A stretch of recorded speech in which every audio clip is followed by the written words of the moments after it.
अघिल्लो बसलाई पछिल्लो बसले लखेटे जाई कार्तिकलाई मङ्सिरले लखेटिहाल्यो। मङ्सिर चिसो बोकेर आउँछ र हो, नभए मलाई यो महिना रमाइलो लाग्छ। घरमुनि फूल खेल्न लागेको अडहर बारी छ। माथिपट्टि पहेल फूल तोरी फुलेको, मौरी रमाएको र खेतभर पहेँलो रङको फूल लगाए देखिन्छ। खेतको फाटामा डाँडा डाँडामा तोरी छरिएको छ। अलि होचो भागमा भने गहुँ छरिएको छ। पुरै फाटमा नजर घुमाउँदा खैरो तन्नामा हरियो र पहेँलो बुट्टा भरि जस्तो देखिन्छ। मानौ यो प्रकृतिको च्यादर हो। हाम्रो वार्षिक परीक्षा चल्दै थियो। हामी एसएलसीको भूतको आँगनमा पुग्नेवाला थियौँ, जसले पनि त्यही भूत देखाएर तर्साउन खोज्थे। यसो हिँडेको देखे पनि, अब सानो छैनस्, एसएलसी दिने हो आइसाल, पढ्ने लेख्ने गर भन्दै कडा आदेश दिनु दैनिकी बनेको थियो बा आमाको। हाम्रो पालामा 9 र 10 का दुवै पाठ्यक्रमबाट प्रश्नपत्र काटिन्थ्यो। त्यसैले 9 कक्षाको जग पनि राम्रै हुनु पर्थ्यो। तर हाम्रा लागि परीक्षा खेल्दै आए खेल्दै गए। डिभिजनको मतलब थिएन। पास हुन कसैले रोक्न सक्दैन थियो। रिजल्ट आयो, पास भए। डर चाहिँ त्यही एसएलसी नामको भूतको हो। त्यो भूत पन्छ्याउन सेन्टअपपछि कोचिङ पढ्न बुटवल गए। त्यहाँको पढाइको स्तरले हाम्रो डर हटाइदिएको थियो। सोस्तानीको बेला एसएलसी थियो माघमा। परीक्षा सकियो। त्यसपछि साउनसम्मलाई राजाको घोडा फुक्यो। पढाइबाट हुने तनावबाट मुक्त भयो। अरू साथी लखर लखर स्कुल कुदेकै थिए। हिरा र म भने बदुवा भैँसी फुके चाहिँ थियौँ, फुक्का फाल। उन्मुक्त हुन पाएको 1 महिना बित्दै थियो। बाले हामी बसाइ सरेर चितवन जाने कुरा सुनाउनु भयो।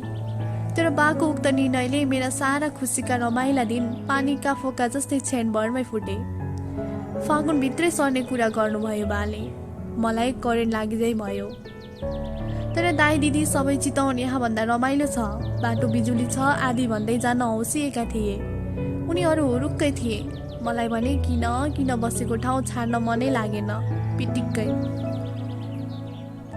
बाले पात्रो हेर्नुभयो, बसाइ सर्ने साइत निकाल्न। मलाई भने दिनपछि निस्के हुन्थ्यो भन्ने भयो, जसबाट 2-4 दिन विजयपुरमा बस्न पाइयोस्। मैले भने जस्तो भइदिए, आफ्नो मितभन्दा नजिकको यारसँग बस्न जो पाइन्थ्यो। थाहा थियो झट्का उता पनि लाग्यो। अब भेट हुँदा यो कुरा उसलाई सुनाउनु पर्छ। हामी पूर्व सल्लाह अनुसार पर्सिपल्ट नैनापुर मेला हेर्न जाँदै थियौँ। अब अन्तिम मेला हेरिने भइयो। मुर्की फुटालेर पैसाको जोहो गर्थे सानोमा मेला हेर्न जान।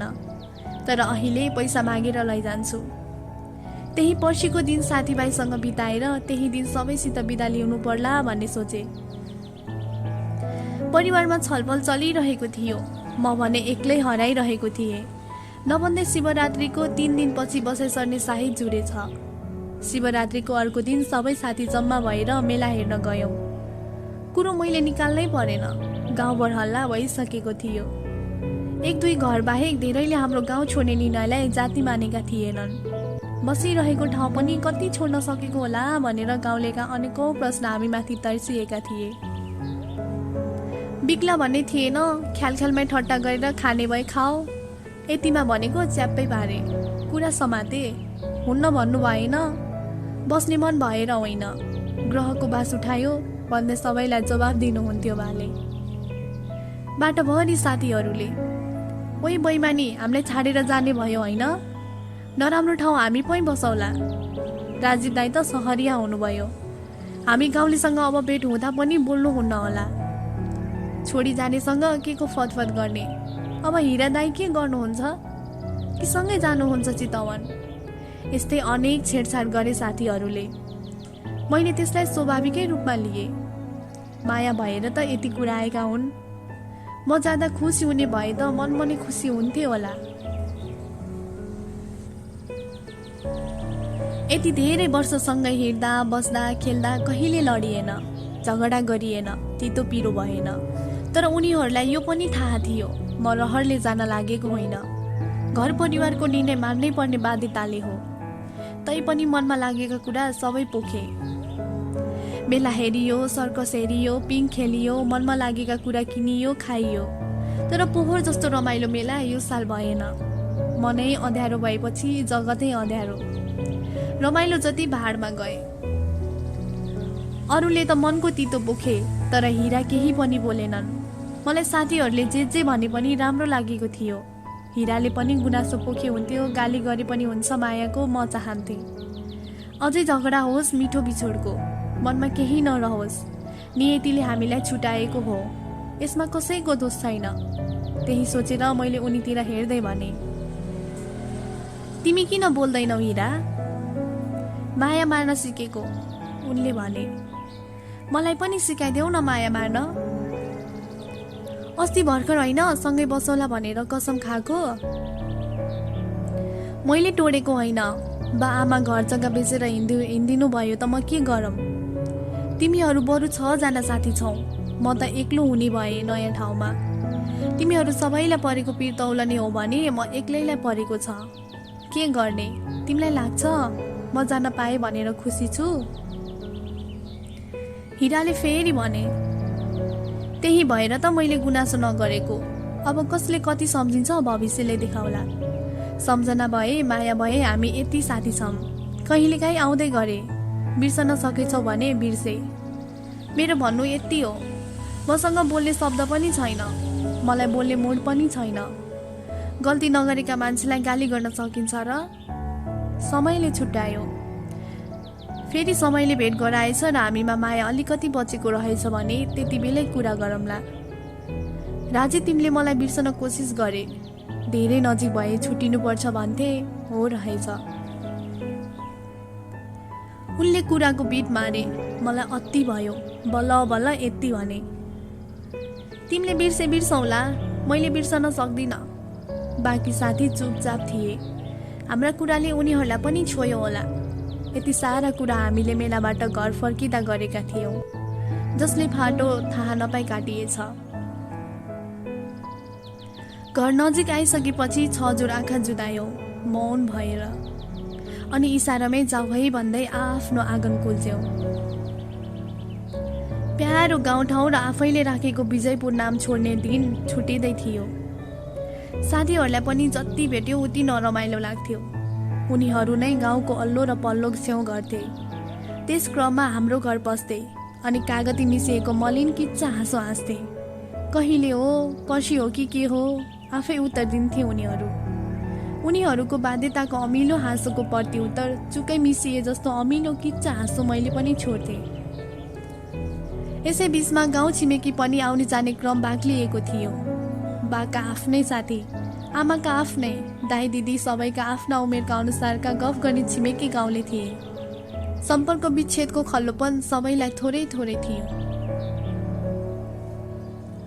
बालाई एउटै जवाफ पटक पटक दिनु परेको थियो।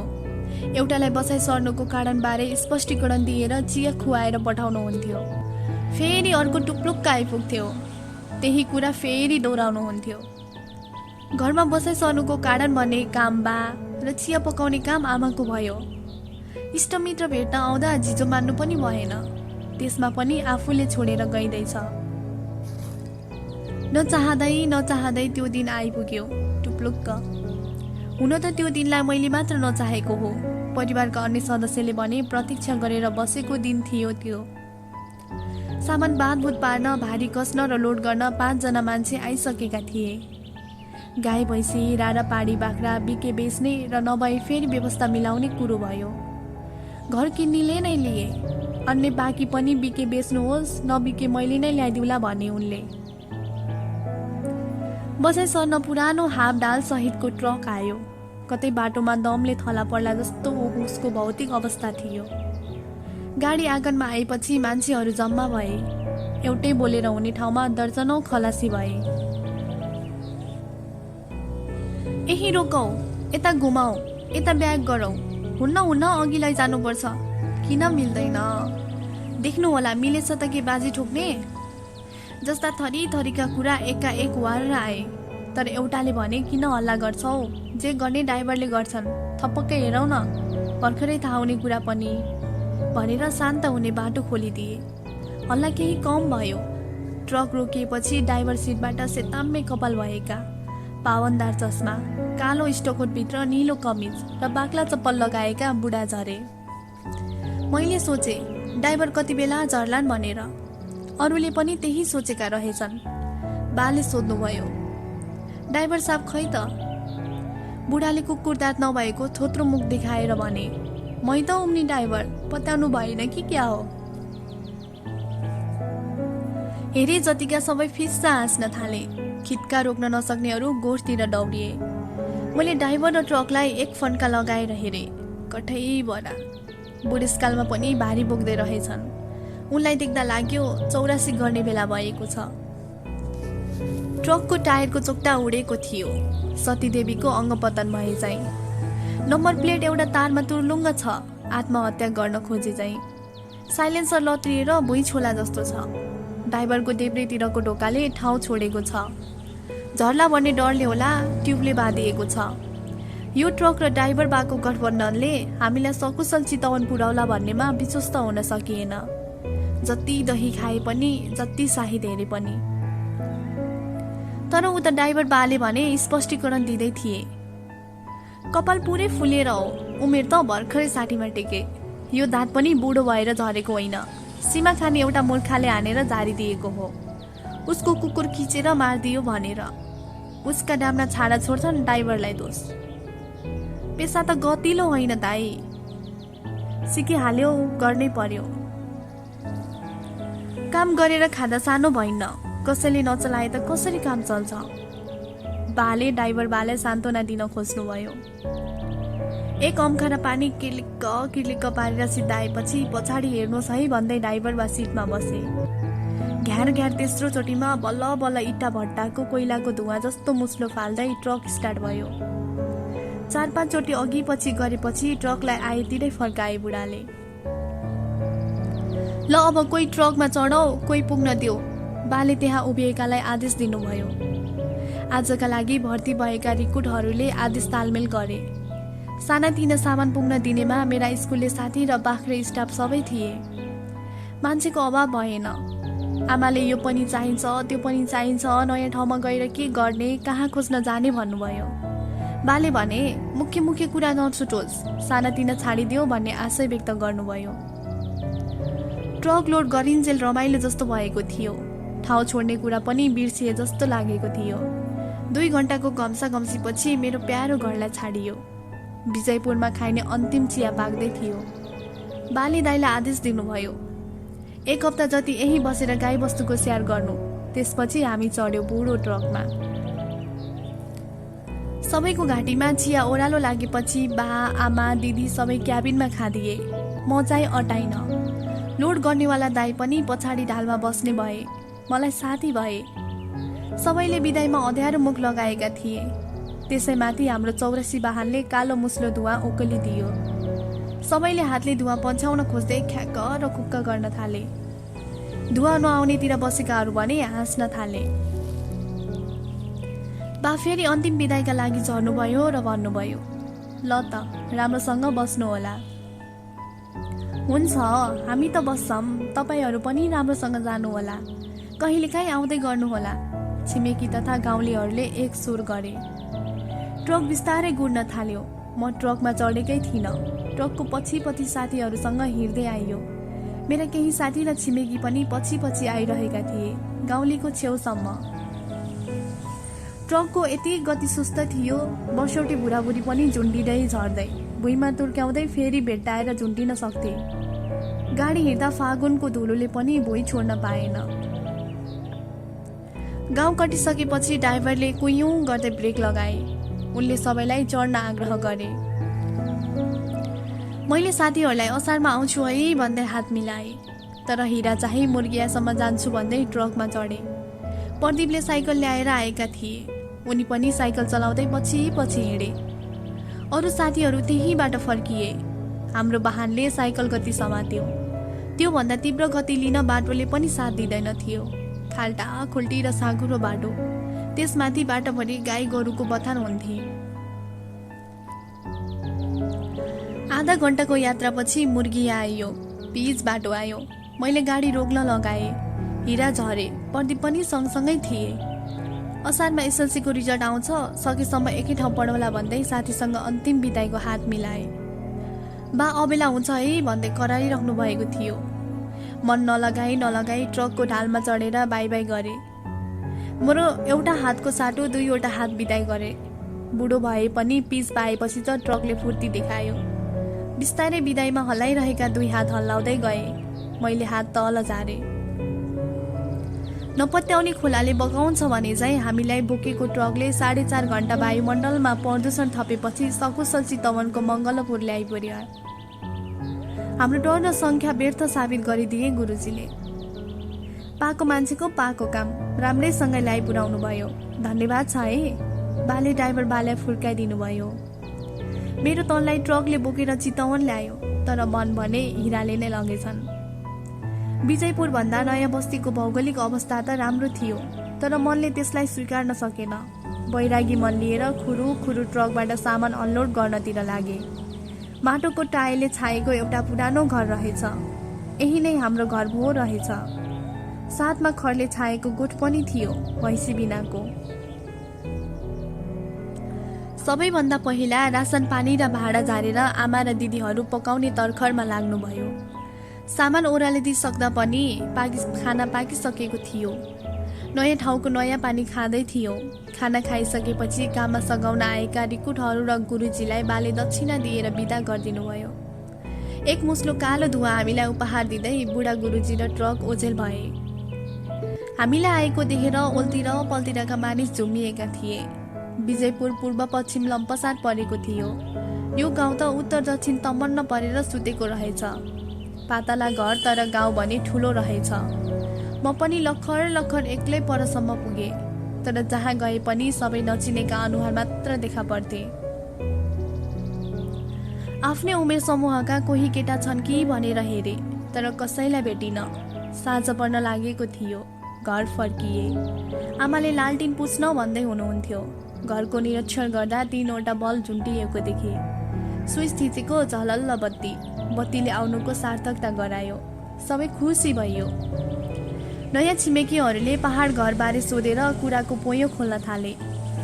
हाम्रो वहाँ, तपाईँको वहाँ एकैतिर होइन, जिल्लै फरक पर्यो। हाम्रा बाजेहरू त्यही बाहिरबाट आएका हुन् रे। कुराका विषयवस्तु भए। मलाई भने दिनभरको कामले लखतारन परेको थियो। पहाड घरका कुरा सुन्ने जाँगर पनि थिएन, रुचि पनि थिएन। कतिपय पोछताउँदै थिए। बेलैमाथि आउनुपर्ने रहेछ, ढिला गरेकाले जग्गा धेरै किन्न सकिएन भनेर। म चाहिँ बिस्तारै मिलाएर पल्टिए सपनाको प्रतीक्षामा। अघिल्लो दिनको थकाइले होला बिहान 6 बजेसम्म निन्द्राले छोडेन। ए उड्दैनस्, यस बेलासम्म सुत्छ, कुकुर सुते चाहिँ। आमाले सधैँको बिहान भन्ने थेगोले मलाई आज पनि उठायो। दाँत माझ्न गर्न आधा घण्टा लगाएर खोल्दा बल्ल ब्रस भेटियो। मनजनजाही भूमिगत भएछ। चारैतिर हेरे, हेडपम्प नै छैन। बालाई सोधे, पानीको व्यवस्था के हो? हेडपम्प नै छैन यहाँ त पानी छैन अरे, नारायणीमा जानुपर्छ। गाउरी लिएर मलाई त्यही भन्थे के रे। बाले 10% ओठ तन्काएर भन्नुभयो। पत्याम कि नपत्याम? म अलपत्र परे। केही बेरपछि बाले फेरि भन्नुभयो, ओ वहाँ पर केराको बुटासी मिनार छ, त्यहाँ भित्र मिसिन छ अरे। त्यो आफको बुटा झुन्डिएको बटन दबाएपछि पानी आउँछ अरे। दौडिँदै गएर स्विच थिचे, तर पानी आएन। लाग्यो बिगारेर छाडेछन्, अथवा बिग्रिएको भए पनि बनाउन थालेनन्। बिना मन्जनको ब्रस मुखमा च्यापेर घर फर्किए र आमालाई बत्ती बाल्न भने। लाइन नै छैन, के को बत्ती बाल्न? आमाले भन्नुभयो। यसो उसो गर्दा गर्दै 7 बजे छ। 7 बजे लाइन आउने रुटिन रहेछ। क्यारे अरू कोही नपाएपछि आमालाई जिस्काउन पुगे। आमा, यो मुखमा ब्रस कतिसम्म राख्ने हो? कि नयाँ ठाउँमा मुख नधोए पनि हुन्छ? यहाँ आएर त हाम्रो कान्छाको आँखै देख्न छोड्यो। आँखा जचाउन अस्पताल जा पहिला। के भन्नुभएको होला आमाले? के भएको छ र मेरो आँखा? मैले फेरि प्रश्न तेर्साएँ। तेरो आँखा नबिग्रेको भए त्यत्रो पानीको धारो किन देख्दैनस् त? आमाले पानीको धारो देखाउँदै भन्नुभयो। हेरेको त छत्र्याङ गर्दै 1/2 इन्च पोली पाइपबाट पानी बगिरहेको। ए लाइन आएछ भन्दै म पानीतिर दौडिए। दुध त विजयपुर नै छाडेर आइसकेका थियौँ। आमाले कालो चिया पकाउनु भयो। त्यही कालो चियाको चुस्कीबाट बाटातिर हेर्दै अमूल्य समय खेर फाले। बकुल्लाले ढुकेपछि माछो पाए जस्तै केही बेरको बाटो ढुकाएपछि तलतिरबाट साइकल खेर्दै पार्दै मेरै उमेरकी एउटी मैया आइन्। मैले मनमनै भने, यहाँ त केटाभन्दा केटीबाट साथी बनाउन सुरु हुने भयो। उसले मेरो मुखतिर हेर्दै साइकल चलाउँदै गरेका कारण ढुङ्गातिर गएर साइकल ठोकियो र ढलपलाउँदै पल्टियो। साइकलले पूर्वतिर फर्किएर सूर्यको दर्शन गर्न थाल्यो, टायर घुमाउँदै। उनी चाहिँ पश्चिमपट्टि उछट्टिन्। पल्टिँदा पनि आँखा मैतिर फर्किए, तर संयोगले म तुरुन्तै गएर ऊ र साइकललाई उठाए। परिस्थिति अनुकूल देखेपछि चारो फालिहाले। अगाडि ढुङ्गा हेर्नु पर्थ्यो नि, चोट त लागेन? नयाँ मान्छेको होला भनेर हेर्नुभएको होला। बिचरा मेरो गार्डनले। हात धुनुहुन्छ? पानी ल्याइदेऊ? भो पर्दैन, गोरा गाला लाजले रातो पार्दै भने। भित्रभित्रै कुराहरू उम्रिरहेका थिए। के बोलु भयो। फेरि बल गरेर भने, म कस्तो अलेछिना रहेछु। देख्न बित्तिकै लोटाए र घाइते बनाए। तर घाइते म पनि भइसकेको थिएँ। ठुला ठुला काला आँखा, लामा परेला, डन्डीफोरले छुन नपाएका गाला। गालाको कोठी सक्कली हो कि नक्कली सोध्न मन थियो, सोधिन। देखे नाकमा सुनको नथी राम्रै खुल्दो रहेछ। विचार गरेर लगाएको होला। ओठलाई पनि लिपस्टिक नचाहिने, रातो। उसको भुइँमा खसेको रुमाल टिपेर टकटकाउँदै दिँदै भने, माफ गर्नुहोला। म खुब आदर्शवान केटो भने। प्रभाव राम्रै परेछ क्यारे। ऊ बोल्न खोजे झै माने। उसको लाज घट्दै गएछ, तर यता मतिर बढ्दै जान थाल्यो। पछाडि बा आमाले हेर्नु भएको छ कि भनेर उठाउनु सम्मलाई स्वाभाविकै मानिन्थ्यो, तर लामो गफ केका लागि। आफूले यत्रो बेर प्यार गरेर एकरो बोलिरहे। उसले बोल्न खोज्दा भाग्न भएन। भाग्ने त मन थिएन, तर बैस आएको आमा बाबालाई देखाउन पनि भएन। लाज लाग्छ। हुन त केटै भए पनि यति सहयोग गरिहाल्थे, साथी बनाउनु जो थियो। हजुरहरूले लिनुभएको यो घर? उसले पहिलो प्रश्न मतिर तेर्साई। हो, हामीले लिएको, हिजो आएको हो। कहाँबाट आउनु भएको हो नि? बुटवलतिरबाट, मैले छोटा जवाफ दिए। उसले हजुर भनेर सम्बोधन गरेको मलाई बचेन। कस्तो लाग्यो। आजसम्म त र म गर्दै आएको मलाई धेरै आदर गरे तिमीसम्म हो। तर धेरै धन्यवाद छ। जान्छु है भन्दै एउटा खुट्टा पाइडलमा राख्दै एउटा खुट्टो भुइँमा टेकेर मतिर हेर्दै बिदा मागी। हुन्छ ल भन्दै बिदा दिए। घरतिर हेरे, कसैलाई नदेखेपछि ऊ गइरहेको हेरिरहे। दिउँसो खाना खाएर पल्टिरहेका बेला पनि बिहानको त्यही कुरा फर्की मनमा आयो। आज यहाँ आएर एउटीसित खतरा परिचय भयो, नबिर्सिने गरी। विजयपुरका त्यतिका साथीलाई त्यही एउटी मोरीले बिर्साइदिने भई। एक मनले चुनौती दियो। धन्यवाद दि भन्दैमा यति साह्रो नफुर्की। लडेको मान्छेलाई उठाएपछि केटाले पनि धन्यवाद दिन्थ्यो। मन खिच्रिक्क भयो। फेरि पहिलेकै मनले भन्यो, ऊ एकछिन रोकिनु नै उसको कुरा प्रमाणित हुन्छ। अर्को मनले फेरि चुनौती दियो। जाबो नाम सोध्न नसक्ने पाजीले के को फुर्ती लाउनु। न उसले सोधी, न त आफूले सोधियो, न घर नै सोधियो। फेरि पहिलो मनले सान्त्वना दियो। मैले गरेको हाउभाउ र नाटक कम थिएन। ऊ फेरि त्यही बाटो आउँछे। 500 मिटर फेर पर्ने भए पनि त्यही बाटो आउँछे। अब भेट हुँदा मेरो नाम पनि सोध्छे। आजलाई एक दिन भनेर टार्न पाइन्थ्यो, उद्धार गरेको भन्न पाइएको थियो। अब भेट्दा के गर्ने होला? तत्कालै उपाय पनि सुइयो। घर अगाडि बोल्दै नबोल्ने। फेरि शङ्काको बादल उठ्यो। कतै पुनमको चाल त हुन्न? हाम्रा नातापाता यता पनि छन् अरे। नातो नखुलाई अघि बढ्न हुन्न। अरू साथीहरूले भनेको सुन्थे। अरूहरूले क्याम्पस गएर लभ पार्छन्। आफूलाई एसएलसीको रिजल्ट नआउँदै अग्रिम पठाएछन् भगवानले। मनमा अनेक तर्कनाहरू लहराउँदै आउँदै जाँदै गरे। सोचे, आज हावा चल्न छाडेपछि साइकल लिएर तलमाथि गर्नु पर्ला। गाउँ कस्तो रहेछ हेर्नु पनि पर्यो। पश्चिममा हुरहुरे हावा अलि मन्थर भएपछि साइकल बाहिर निकालेर बाको अनुमति मागे। बा तलसम्म पुगेर गाउँ हेरेर आउँछु है। बाले सजिलै अनुमति दिनुभयो। जा जा, छरछिपेक इष्टमिष्ट चिन्नुपर्छ, घुलमिल हुनुपर्छ। तेरो यहाँ के काम पो छ र? म साइकल चढेर मन्द गतिमा गाउँको दक्षिण तोलतिर लागे। उत्तरतिर लागे पनि हुन्थ्यो, तर बिहानको चुम्बकले दक्षिणतिरै तान्यो। कतै घुम्दै घुम्दै घर पनि देखिहालिन्छ कि एउटा झिनो आशा। हुन त उत्तरतिर घर भएर दक्षिणतिर काम परेर गई फर्किएको पनि हुन सक्छ। मेरो मन पनि। केटा साथी पनि बनाउनु पर्यो नि। अलि घर पुगेका दुईवटा केटा सानो बोर्डमा क्यारम बोर्ड खेल्दै थिए। म नजिक गएँ। उनीहरूका आँखा क्यारम बोर्डका गिटीमा टाँसिएको थियो। मतिर हेर्दै हेरेनन्। 10 मिनेट उभिँदा पनि मुखमा नहेरेपछि अगाडि बढ्छु भनेर साइकल फर्काए।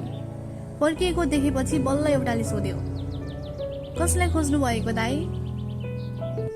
साइकलको स्ट्यान्ड फ्याट्ट लात्तीले हानेर साइकल अडाउँदै मैले भने, केही होइन भाइ, हामी यहाँ नयाँ हौ, यसै गाउँ डुल्न निस्केको, कस्तो रहेछ भनेर। कस्तो लाग्यो त गाउँ? चप गोटी पिलाउँदै उसले सोध्यो।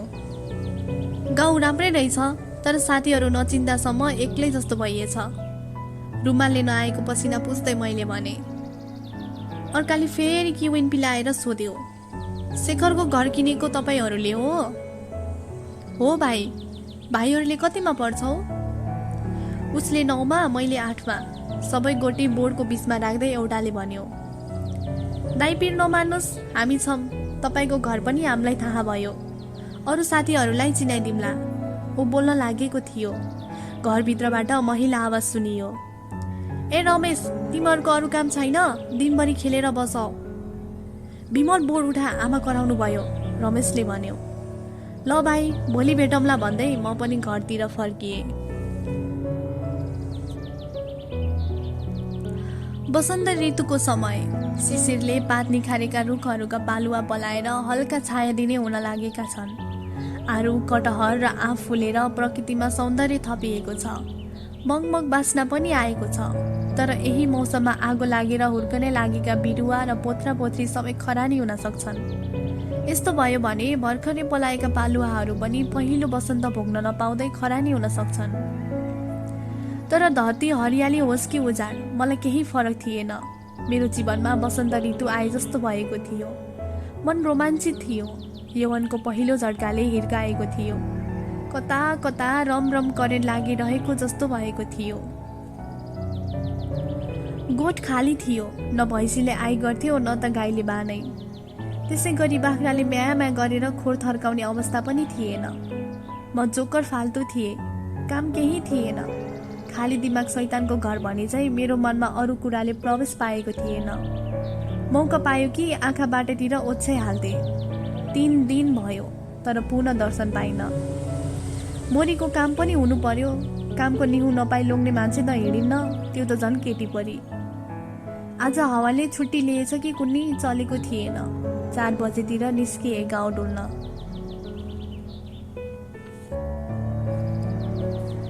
साइकल डोडाउँदै बाटोमा निक्लिँदै थिए। पर साइकलको घन्टी बजेको सुनियो। यसो आँखा तन्काए। उनै आउँदै रहिछिन्। एक मनले सोच्यो, पछि लाग्ने हो कि कान्छा? उनको र मेरो सम्बन्ध एवं भूगोलको दूरी घट्दै गएको थियो।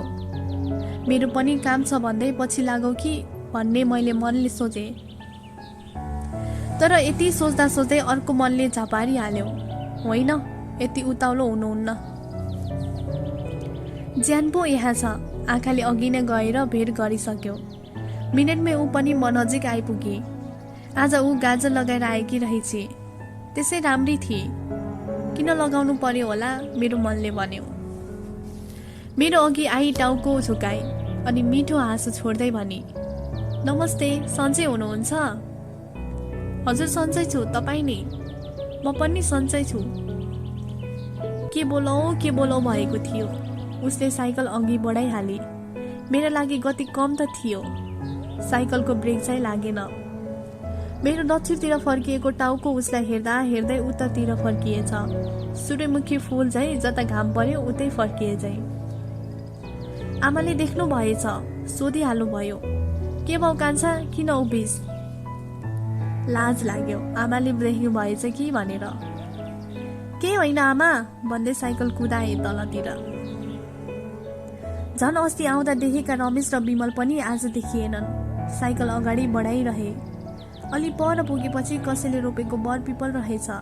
गाउँलेले बस्ने जस्तो पनि बनाएका रहेछन्। बिना मेसो कहाँ जानु, त्यसैले त्यहीँ बसे एकछिन। मनमा अनेक कल्पनाका बुल्काहरू आउँदै जाँदै गरे।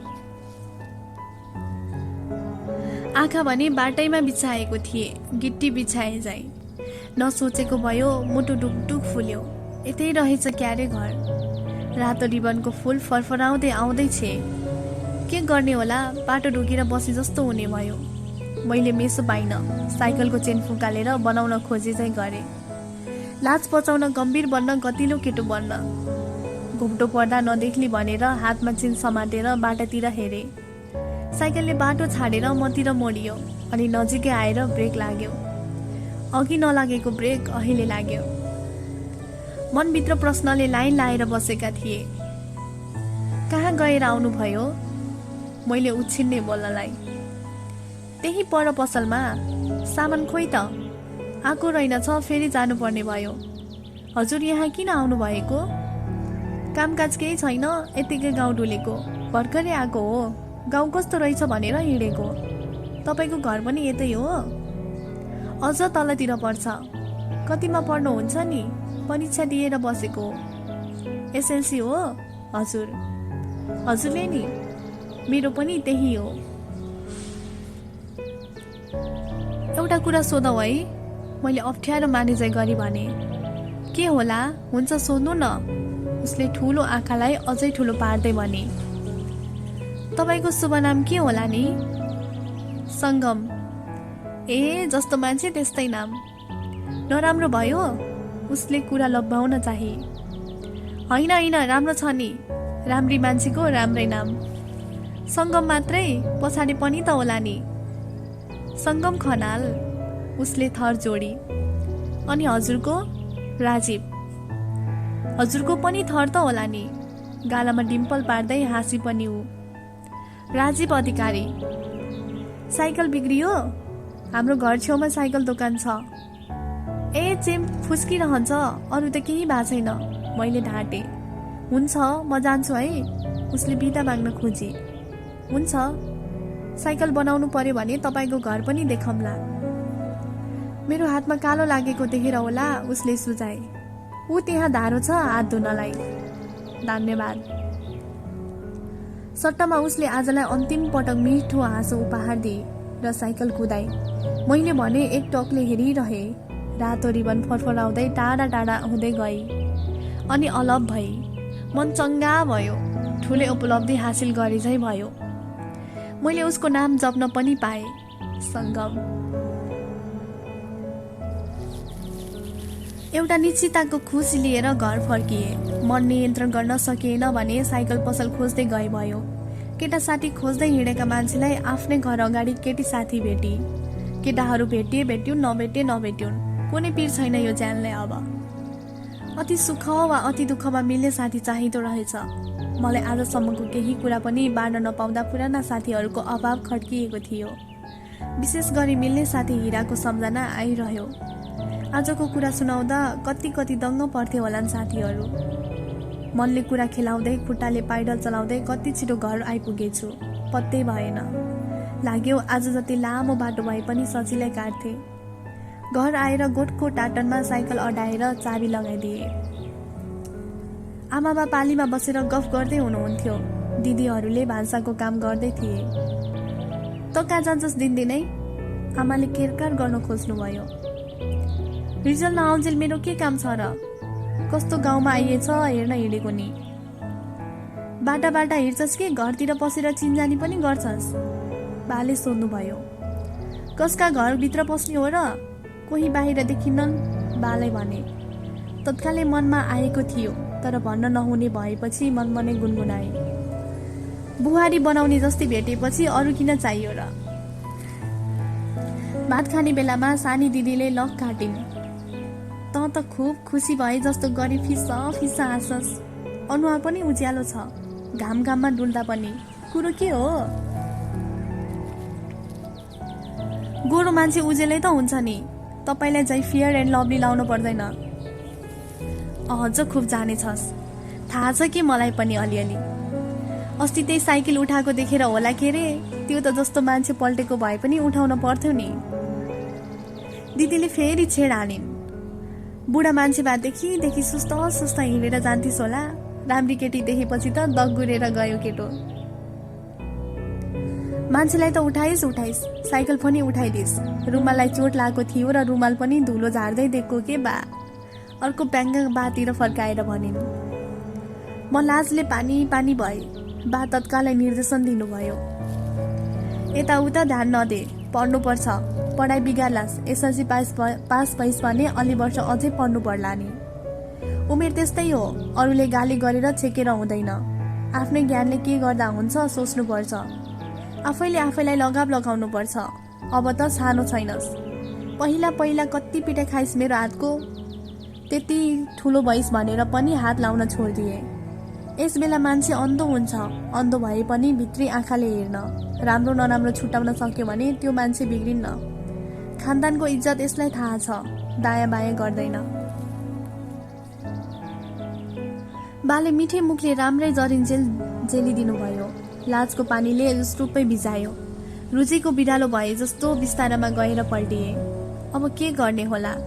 3-4 दिन त बाटामा निस्किनै सकिन्न। बाले बाहिर निस्किन प्रतिबन्ध लाउनु भएको त होइन, तैपनि शङ्क मेटाउन भने पनि आफै ननिस्किएको हो। चौथो दिन घर पछाडि तरकारी लाउन खन्दै थिए। दिदीले चिच्चाइन्, राजीव यहाँ आइजा, तँलाई कसले खोज्न आएको छ। मेरो मन झन् भारी भयो। शङ्का लाग्यो, कतै सङ्गम त होइन। म पनि आउन खन्दैछु भने। भर्खरै जालास आइजा के? दोस्रो पटकको बोलावटी पछि गए। क्यारम बोर्ड खेल्ने केटाहरू पो रहेछन्। मन ढुक्क भयो। साथमा एकजना थपेर ल्याएका रहेछन्। हात धोएर उनीहरूसँग गए अनि हात बढाउँदै हेलो के छ रमेश, विमल भने। तेस्रोको उनीहरूले नाम दिए, ऊ दिनेश। घर ल्याएर खाटमा कुर्सीमा बसाले अनि भित्र गएर चिया पकाउन आदेश दिए। ए लौरी, चिया पकाउ त। दिदी दुब्ली भएर जिस्काउनु पर्यो भने लौरी भन्थे अनि रिसाउँथिन्। तर आज बाहिर मान्छे देखेर होला नकराई पकाइन् चिया। बाहिर ल्याएर पनि दिन्। चियासँगै घरैसी गफ छुटेपछि उनीहरूले आफ्नो घर लैजान खोजे। मैले बाका मुखतिर हेरेँ, के गरौँ भन्न। जा, सुर्किदिनु भयो बाले। केटाहरू आएर मेरो धेरै बाटो खोलिदिएका थिए। हिँड्दै गफ गर्दै तल्लो टोलतिर झारियो। रमेशको घर देखेको थिए। दिनेशको घर जानु पर्ला, कतै साइकल पसलसम्म पुगिन्छ कि भन्ने मनमा लाग्यो। 4 जना केटा लखर हिँड्दै गइयो। साइकल पसल पनि छोडियो। केही तल दिनेशको घर रहेछ। केही बेर त्यहाँ बसेपछि दिनेशलाई उसको घर छोडेर 3 जना फर्कियौँ। मनमा एउटा घन्टी बजिरह्यो, यतै कतै हुनुपर्छ घर। गफ गर्दै यताउता दायाँ बायाँ हेर्दै हिँडेको थिए। गीत गुनगुनाएको नारीको स्वर सुनियो। स्वर पन्छाउँदै आँखा दौडाए। एउटीले घोप्टो परेर गीत गाउँदै भाँडा माझ्दै रहेछिन्। प्रष्ट अनुहार देखिन, चिन्न सकिन। तर मनै खुसी लाग्यो। यता झर्नलाई 2वटा बहाना थिए। एउटा साइकल मर्मत गर्ने र अर्को दिनेशलाई भेट्ने। लाग्यो उपायहरू भेटिँदै जाँदा रहेछन्। रमेशको घरनिर आइपुग्दा विमलले भन्यो, दाइ क्यारम बोर्ड खेल्ने? मलाई केवल बहाना चाहिएको थियो भने। जान्न त जान्दिन, त्यही पनि खेलौ। मैले बाटातिर हेर्न मिल्ने गरी ठाउँ रोजिहाले। गोटी चाहिँ केटाहरूले पिलाउँदै फटाफट। मेरो काम कोरम पुर्याउने भयो। दाइ किविन पिलाउनुहोस्, विमलले भन्यो। मेरो ध्यान चाहिँ आफ्नी मनकी किविन बाटामा कतिखेर निस्केली भन्नेमै थियो। 2 राउन्ड पालो घुमेपछि झुकिएर दायाँ बायाँ ठोकिँदै भए पनि मेरो हातबाट किविन पिल्यो। केटाहरूले हल्ला गरे, हाँसेर भने, अरे यार, दाइले कामै कमालै गर्नुभयो। भाइ हो, मलाई बोर्ड खेलेकै छैन, नजिस्काऊ है, बरु सिकाइदेऊ, मैले भने। किविन दर्शनका लागि मैले खेडाली बस्नुपर्ने बाध्यता थियो। मन नलागी तेस्रो खेल खेले। आधा ध्यान गोटी र आधा ध्यान बाटामा बाडियो मेरो। 1-2 गोटी मैले पिलाए पनि बाँकी उनीहरूले नै पिलाउँथे। फेरि पालो आयो किविनको। अहिले बोर्डको किविन पिलेन, तर मेरो मनको किविन चाहिँ मैले टेकेको आँगनमा पिलिसकेछ। त्यसपछि लाग्यो सबै गोटी मैले पिलाए। हाम्रा 4 आँखा एक भए, तर संवाद शून्य। मान्छेको माझमा बोल्न उसलाई सङ्कोच लाग्यो होला। मलाई त कता कता लाजले काउकुती लाग्यो भने ऊ त झन् केटी मान्छे। आन्टी आज बजार जाने हो र? उसले विमलकी मम्मीलाई प्रश्न गरी। केटाहरूको हल्लाले आन्टीले दिएको उत्तर सुन्नै पाइन। मनको किविन आँखाबाट छिरेपछि बोर्डको किविनको मलाई कुनै अर्थ थिएन। त्यो पिलाउन केटाहरूलाई ठेक्का दिए। मेरो साटो पनि खेल्न उनीहरूलाई आग्रह गरे। आन्टीसँग एकछिन बोलेपछि ऊ फर्कन खोजी। मेरो छड्के नजर उतै थिए। देखिन्छ क्यार। फर्कने बेला मेरो छवैबाट जाँदै गर्दा हाँसेर भनी, हजुरलाई बोर्ड खेल्न पनि आउँछ? मैले उत्तर दिनु अघि उसको मन्द हाँसोले गालामा परेको टिम्पल स्पष्टै देखिन्थ्यो। म धन्य भए। के खेल्नु? दङ्गसँग छैन? यत्तिकै भाइहरूसँग सिक्न लागेको, ढिला मात्र उत्तर दिए। ए सङ्गम, खेल्ने भए आइजा, रमेशले भन्यो। म जान्दिन, तिमीहरू खेलौ, उसले तुरुन्तै जवाफ दिए। यहाँ दाइले भन्दा त जानी छिस् के? उसले जोड गर्यो। आउनुहोस् खेल्न, मैले छोडिदिन्छु, मैले भने। खेल्नुहोस्, हामीले छाडिदिन्छौँ, विमलले भन्यो। म चाहिँ निस्कँदै भने, जाने खेलेको हेर्न रङ्ग लाग्छ, मैले एकछिन हेर्छु। मेरो ठाउँमा सङ्गम आई, म दर्शक बने, ऊ खेलाडी। उसले गोटीमाथि निशाना ताके, मैले उसको हातमाथि। गोरा लाम्चा चोर औलाको फ्याट गोटीमा हानेको के थिए पिलिहाल्यो। उसको हौसला बढ्यो। अर्को चप नै थियो, सजिलै पिल्यो। वाह, खेलाडी नै हुनुहुँदो रहेछ, मैले फुर्काइदिएँ। होइन, झुकिएर हो। तेस्रो गोटी सलल्ल बग्यो। बल पुगेनछ क्यार, आधा पाल ढाकेर बाहिरै बस्यो। स्ट्राइकर अर्काले नै छोप्यो। उसलाई एकछिन फुर्सद मिल्यो। धन्न म तपाईँसँग खेलेनछु, बेइज्जतै हुने रहेछ, मैले भने। नउडाउनुहोस् भो, म भन्दा हजुर नै खेल्नुहुन्छ होला। कसम जान्दिनँ के। खेल्न आउनु होला, मैले सिकाइदिउँला, हजुरलाई चेला बनाउँला। हुन्छ नि। फेरि उसको पालो आयो। लामो समय गोटी ताकेर हानी, फेरि पनि पिल्यो र भनी, आज मेरो हात के भएको? आज त तिमीहरूलाई जित्छु कि क्या हो? हान छिटो, जित्छेस्। गोटी ताक्न आधा घन्टा लाउँछे, रमेशले भन्यो। गेम सकिन लाग्यो, हजुरले हान्ने भए हान्नुहोस्, मैले छोडिदिन्छु, उसले आग्रह गरी। नजानी हार्ने गेम खेल्नु थिएन, त्यसैले मैले भने, कुनै दिन सुरुदेखि नै खेलौँला, आज खेलिन, तपाईँको हात बसेछ। यति गेम सिद्धाउनुहोस्, पछि खेलौँला नि।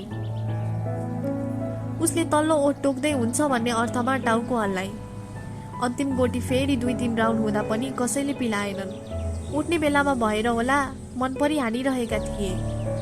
भो म त खेल्दिन, हजुरले हान्नुहोस् त, मलाई स्ट्राइकर उनलाई मेरो हातमा राखिदिए। यसपालि भाग्नु थिएन मलाई, त्यसैले 1 मिनट घोरिएर ताकेर हानेको के थिए पिली त हाल्यो। सङ्गम दङ्ग परे, मतिर औला ठडाउँदै भने, त्यसै ढाँटो हुँदो रहेछ, जान्दिन भनेर। उसको कुरा सुनेर मलाई कता कता रमाइलो लाग्यो। आफैले उसँगको बसाइ छोटाइदिए, अरूले पिलाएका थिएनन्। सङ्गम, लस्को पारेर मैले बोलाएँ। हजुर, यो गोटी पिल्यो भनेर मलाई जान्ने नसोच्नु है, पछि खेलेपछि थाहा पाउनुहुनेछ। केटाहरूले बोर्ड उठाए। म घर जान भनेर उत्तरतिर लागे, ऊ दक्षिणतिर। अलि पर पुगेपछि एकचोटि फर्किएर हेरे। अचम्म, दुवैको हेराइ एकैचोटि परेछ। लाज र माया एकैचोटि लाग्यो। चितवन आएको 2 हप्ता भएको थियो। बा आमा पुरानो ठाउँ विजयपुर जाने हुनुभयो। भोलि बिहान चाँडै खाएर जाने सल्लाह भयो। दिदीहरू पनि पूर्वी चितवन टाढीको आफन्ती भेट्न जाँदै घुम्न जाने कार्यक्रम बनाएका रहेछन्। मैले साँझ मात्र थाहा पाएँ। अघि पछि भए बा आमाको पछि लागेर गइहाल्थे, कराएर लडेर रोएर भए पनि। अहिले ठुलो भइएछ क्यारे, अरूकै साथ खोज्न लाग्यो यो ज्यानले। मनमा पनि लाग्यो जाने जति चाँडै गए हुन्थ्यो। राति अबेरसम्म निद्रा लागेन। भोलि घर खाली हुन्छ, के गर्ने होला भन्ने मनमा गुनिरहेको थिएँ। बुसुक्कै निदाएछु। भोलिपल्ट बिहान 10 बज्दै घरका सबै 4 जना बाटो लागे। हिँड्ने बेलामा बाले निर्देशन दिनुभयो, घर छोडेर लखर लखर हिँड्ने होइन। हामी नआउन्जेल त घरमै बसेस्, चोरी हुन्छ के हुन्छ, घरमा बस्नु। साँझ दिदीहरू आउँछन्। मेरो काम बाटो ढुक्ने नै थियो। सबै गएपछि पालीमा बसेर बाटातिर हेरिरहे। 11 बजेतिर प्याडर 2 जना छाता ओढेर साइकल डोराउँदै यतै आउँदै थिए। एउटालाई चिने जस्तो लाग्यो। सङ्गम त तुफान गतिमा साइकल चलाएर आउँछे। यो हिँड्दै हिँड्दै को आयो होला? घाँटी तन्काएर हेरिरहे। नजिकै आएपछि चिने। छाताले मुख ढाकेर पनि हो, नभए त चिन्नलाई त्यति बेर लाग्दैन। उही परिचित, उही प्यारो बोली सुनियो। नमस्ते, के गर्नुभएको छ? नमस्ते। नमस्तेको औपचारिकतासँगै उसँग आएकी अधवैँसे महिलालाई पनि नमस्ते गरे र सोधे, उहाँ को त? फुपू हुनुहुन्छ, घर जान लाग्नु भएको। झोला गरुङ्गो भएर साइकलमा राखेर छाड्न हिँडेकी। अनि कहाँसम्म पुग्नुहुन्छ? यही माथि हो, त्यहाँबाट गाडी लाग्छ, गाडी चढाएर फर्किने हो। लाग्यो मैले पनि जानकारी त गराउनै पर्यो, त्यसैले भनिहाले, हाम्रो घर पनि म आज एक्लै हो, कोही हुनुहुन्न। मेरा कुराले उसको अनुहारमा उज्यालो देखियो। फुपू दिदीलाई छाडेर आउँदासम्म पर्खिनु पर्ने भयो। मनमा अनेक तर्कना खेल्न थाले। के लेखेको छ र भाग्यले पटक पटक भेट हुने मौका ल्याउँछ। सङ्गमले मन पराएर हो कि साथीभाइ र छरछिमेकको नाताले बोलेकी होली? मनमा प्रश्नहरू खेलिरहे। करिब 1 घण्टाको पर्खाइपछि साइकल खित्री खित्री पार्दै ऊ आई। घर नजिक आएपछि उसको साइकलको ब्रेक लाग्यो। उसलाई यतै आउनुहोस् भनेर आफको रुखनिर बोलाए। ऊ छेकिएर पालीभित्र बस्न चाहे। मैले कुरो बुझेँ। एउटा कुर्सी लगेर राखिदिए। 1 अम्खरा पानी पनि दिए र भने, मुख धुनुहोस्, पसिनै पसिना हुनुभएछ। साइकल पनि बिस्तारै चलाउने गर्नुहोस् के, यो घाममा चक्कर लाग्न सक्छ। मैले पानी आफैलाई खनाइदिन खोजेँ। उसले अप्ठ्यारो माने। त्यसैले भने, मै आफै धुन्छु के, पानी दिनुहोस् त। 2वटा हातले पानी थापेर मुख धुन सजिलो हुन्छ के। त्यसपछि उसले मुख धोए। सामुन्ने बसेर उसका लोभलाग्दा काला आँखा, लामा लामा परेला र बस्दा भुइँ छोइरहेको लामो कपाल हेरे। उसलाई हेरेर मात्र मुग्न भइरहे। उसलाई केही छिन रोकिराख्ने मनासयले म चिया पकाएर ल्याउँछु है भन्दै भित्र पसे। राजी बजी, दुःख नगर्नु के, भर्खरै आफैले गर्मी भयो भनेर मुख धुन लगाउनुहुन्छ, फेरि चिया खुवाउनुहुन्छ। यस्तो 12 बजेको घाममा। मैले केही प्रतिक्रिया दिइनँ। एकछिन सुनसान पछि ऊ खुल्न थाले। चिया मिठो बनाउनु हुँदो रहेछ। मलाई साइकलबाट लोड्दा जुन तरिकाले आफूलाई अलग राखेर सहयोग गर्नुभयो, त्यही दिन मैले हजुरलाई कस्तो राम्रो मान्छे होला भनेर भन्ने सोचेकी थिएँ। उसले भनी, साँच्चै हो कि टुप्पामा पुर्याएर खसाल्नलाई हो? नयाँ ठाउँमा आएर राम्रो व्यवहार गरे पो छिमेकी साथीभाइ बनाउन सकिन्छ। विजयपुरमा पनि मेरो कोहीसँग नराम्रो भएन। मैले थालामा खाने, एउटै बिस्तारामा सुत्ने साथी थिए। त्यस्तो छाडेर आएको म यहाँ एक्लो भएको थिएँ। तपाईसँग भेट भएर केही रमाइलो लाग्यो। सायद मेरो चाप्सुले बुझी सोचले। भनी त हाली, मान्छेलाई मक्ख पार्न सिपालु हुनुहुँदो रहेछ। चिया सकिएपछि गिलास उठाएर पखाल्न खोजेँ, तर मैले रोकेँ उसलाई। मेरो घर आएको पाहुनालाई मैले भाडा बजाउँछु क्या हो, खुरुक्क तल राख्नुहोस्। तपाईँको घरमा चिया पकाउनु भएछ भने उही माझ्नु होला। यति भनिसकेपछि सङ्गमले गिलास तल राखी र भनी, राजी बजी, हजुरलाई चिया खुवाउन मलाई गाह्रो छ। मलाई चिया खुवाइन केटीले भनेर नभन्नु होला है। भन्दिन, मैले पनि समस्या बुझ्छु नि। मैले पनि आज तपाईँलाई बोलाएको कोही नभएर हो नि, नत्र कहाँको सकिन्थ्यो र। मलाई त डर लाग्छ भने तपाईँ त केटी मान्छे, गाह्रो परिहाल्छ नि। हिजो तपाईँको घरतिर गएका थियौँ, तपाईँलाई कतै देखेनौ, किन सोधेको होला भन्छन् कि भनेर सोधिन। एउटा निलो पेन्ट लगाएको घरमा एकजना बहिनीले गीत गाउँदै भाँडा माझ्दै थिइन्, तपाईँलाई कतै देखिन। मैले यति भन्दा ऊ मजाले हाँसे, उसका गालामा टिम्पल परिहाले। उसको हाँसो रोकिएको थिएन, अड्किँदै भनी, स्वर पनि चिन्नु भएन? गीत गाउँदै भाँडा माझ्दै गर्ने केटी मै त हो नि, त्यही हो मेरो घर। अरे गायिका पनि तपाईँ, राम्रो स्वर रहेछ, त्यसो भए एल्बम निकाल्नु पर्यो नि। कसले निकालिदियोस्, कसैलाई चासो छैन, मतलब नै छैन, कहीँ हिँड्न नि पाइन्न। निकाल्न त कस्तो रहर थियो, कला यत्तिकै मरेर जाने भयो। यति भनिरहँदा उसको मुखाकृति एकाएक मलिन बन्यो। मैले सकेसम्म सहयोग गर्छु नि, तर यसले भन्नुहुन्छ भने 1 रुपैयाँ पनि हात छैन भनेर मात्र भएन, तर पछि तपाईँलाई एल्बम निकाल्ने गराएरै छोड्छु। मेरो खर्चमा मेरो लागि भए पनि गाइदिन पर्छ है। भगवानले तपाईँलाई सब थोक दिएछन्, अब त्यसलाई राम्रोसँग उपयोग गर्नु। आफूसँग केही पनि छैन, खान मात्र जन्मेको जस्तो। म निराश देखिएँ। उसले देखि त हाली म निराश भएको। त्यसैले मिठो आँखा तर्दै भनी, के भनेको यस्तो? कसले भन्छ हजुरमा केही छैन भनेर? रूप रङ्ग बोली व्यवहार कति राम्रो छ, पढाइमा पनि ट्यालेन्ट हुनुहुन्छ होला। गुलाबी ओठभित्रका मिलेका मोती देखाउँदै उसले थपी, अझ खान मात्र जन्मेको रे। त्यसपछि ऊ लजाएपछि ऊ झनै राम्री देखी। विभिन्न ठाउँमा हुने कार्यक्रममा भाग लिनुपर्छ, छुटाउनुहुन्न, मैले उपदेश दिएँ। मेरो रुचि र प्रतिभालाई हजुरले बुझिदिनु भयो, अरू कोही छैनन् बुझ्ने। गाउन पनि एकान्त खोज्नुपर्छ मलाई। नजिकै रहिएछ भने सहयोग गरौँला नि, ढुक्क हुनुहोस्।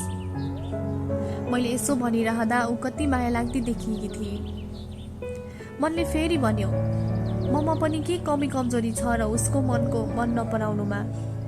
ऊ दिनभर मसँग बस्दा पनि छोएको छैन उसलाई, पानी खन्याउँदा पनि छोइन, चिया दिँदा पनि छोइन। सके मनै छुने हो, राम्रो व्यवहार गरेर, नभए हात समात्न जान्न। तर हाम्रो उमेर माया प्रेममा फसेर भुल्ने समय होइन। 4-5 वर्ष यसै साथी बनाएर राख्नु पर्यो, त्यसपछि जीवन साथी बनाउनु पर्ला। म सोचमग्न थिएँ भने ऊ पनि घोरिएर बसेकी थिए। त्यसैले मैले उसको मौन मग्न गरिदिए। सङ्गमजी कता हराउनु भयो? र अर्को पनि प्रश्न सँगै गरे, अस्ति के भएर लोट्नु भयो तपाईँ? हजुरलाई हेर्दा त हो नि, पहिला यहाँ शेखर भन्ने एउटा लफङ्ग बस्थ्यो, नयाँ मान्छे को आएको रहेछ भनेर हेर्दै थिएँ, पल्टी त हाले। पल्टिएको ठिकै भएछ, परिचय हुने मौका मिल्यो। त्यहाँ त्यो शेखर हुन्थ्यो भने जिस्काएर कति हाँस्थ्यो होला।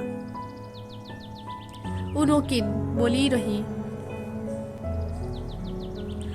कतिचोटि चिठी लेख्दै पठाउँदै गर्थ्यो, 8 कक्षादेखि। गएछ ठिक भयो, जबरजस्ती पनि हुन्छ। त्यसको व्यवहारले त्यसले हाम्रो दाइको हातको पिटाइ पनि खाएको थियो। दाइले के गर्नुहुन्छ नि? इन्सपेक्टर हो। मनमनै म पनि तर्सिएँ। अब कहाँ पढ्ने विचार गर्नु भएको छ त? मैले सोधेँ। खै कुन्नी, काठमाडौँ हुन्छ कि यतै थाहा छैन, पहिला रिजल्ट कस्तो हुन्छ हेरौँ। यतै पढे हुन्न र के बन्ने विचार छ? त्यस्तो केही सोचेकी छैन, घर परिवारको सल्लाह अनुसार के हुन्छ। उसका कुराले मनमा अर्को झड्का लाग्यो। सङ्गम काठमाडौँ जाने हो कि भनेर मनमा चिसो पस्यो। अनुहार पनि अँध्यारो भयो। यी सबै सपना बेकारका हुन्। मैले आफूलाई सम्हाल्नु पर्छ। ठुला बडाका छोरी ताकेर काम छैन। आफ्नै हैसियतका पाइन्छन् पछि। पहिला आफू सक्षम हुनु पर्यो, केही हुनु पर्यो, अनि आफूमा पनि। त्यसका लागि पढ्नु पर्यो, पढ्नका लागि मनमा शान्ति हुनु पर्यो। एउटा दाइले भनेको सुनेको थिए, मिठो बोल्यो भन्दैमा आफ्नो नहुन पनि सक्छ। कसैको बानी हुन्छ राम्रो बोल्ने, राम्रो बोल्यो कि मेरै लागि मात्र बोलेको भन्ने सम्झिएर मान्छे भ्रममा पर्छ। उनले भनेका थिए, मैले क्याम्पस पढ्दा एउटी त्यस्तै राम्री केटी थिए, भेट्दा हँसिलो अनुहारले सन्चो बिसन्चो सोच्थे।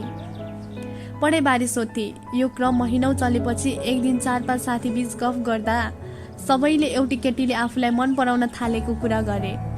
त्यसपछि सबैले आफूले मन पराएको र उसले पनि मन पराएको केटी देखाउन त भनेर छुट्टी भएको बेला देखाउन जाँदा 3 जनाकी त्यही एउटी केटी परी। हामी आफूलाई बेवकुफ सम्झेर हाँसेको हाँसे भयौँ। मनमा कता कता दाइले भनेका कुरा गर्न थाले। राजी बजी कता हराउनु भयो, उसले कोटाए। यथार्थ भनिदिए। नराम्रो मात्र सम्झिए, नरमाइलो लाग्यो। जिन्दगीमा राम्रो मात्र सोच्नुपर्छ, सकारात्मक हुनुपर्छ अरे। सोचेर मात्र के गर्ने, हुने बेलामा नकारात्मक मात्र हुन्छ। 2 घण्टा भएछ भुलेको। उसले हातको सानो घडी हेरेर भने, अब म जान्छु है। किन आतिनु भयो, हतार छ र? कहाँ बेर गरिस् भन्नुहुन्छ नि बा आमाले। गाडी नपाएर हो भनिदिनु न। आज त बहाना बनाउला, सधैँ कहाँ हुन्छ र? होइन होइन, मैले मजाक गरेको। हाम्रो सामान्य साथीको सम्बन्ध पनि बढी आवत जावत भयो भने परिवारले शङ्खाले हेर्न सक्छन्। मैले आदेश छाती टोपाले। मैले पनि त्यही भन्न खोज्दै थिएँ। मान्छेको अगाडि म नबोल्न सक्छु, ठुलो भइस नभन्नु है। मैले पनि बाटामा कुरेर नबस्न सक्छु, केटो ठुलो भएछ नभन्नु है। मैले पनि उस्तै जवाफ दिएँ। यो केटो मात्न सक्दैन, मलाई थाहा छ। निस्किने बेलामा फेरि भने, 2वटा धन्यवाद है, एउटा पानी दिएकोमा, अर्को चिया दिएकोमा। अनि साइकलमा चढी। मैले पनि भनिहालेँ, पछाडि नफर्कनु है, लोटिन्छ, चोट लाग्छ। यति राम्री मिठो बोल्ने केटीलाई पनि त भनिरहेको छु। तिमी भनी पनि के जान्थ्यौ र? त्यसैले मनमनै निर्णय गरे। कल्पनामा आएकी सङ्गमलाई तिमी भन्छु, यथार्थमा तपाईँ नै भन्छु। अनि मनमनै भने, मेरी सङ्गम घर पुगी होली नै देखेर। मनमा एक किसिमले हुरी चलिरहेको थियो, खुसीको। कसैलाई सुनाउने ठाउँ थिएन। यताउता छटपटाइदिएर दिन कटाए। अनि खुसीमा पनि उछार्न पाइने रहेछ। अनि सोचे, लौरीहरू आउने कति बेला हो? टुङ्गो छैन, आज भात मै पकाइदिन्छु।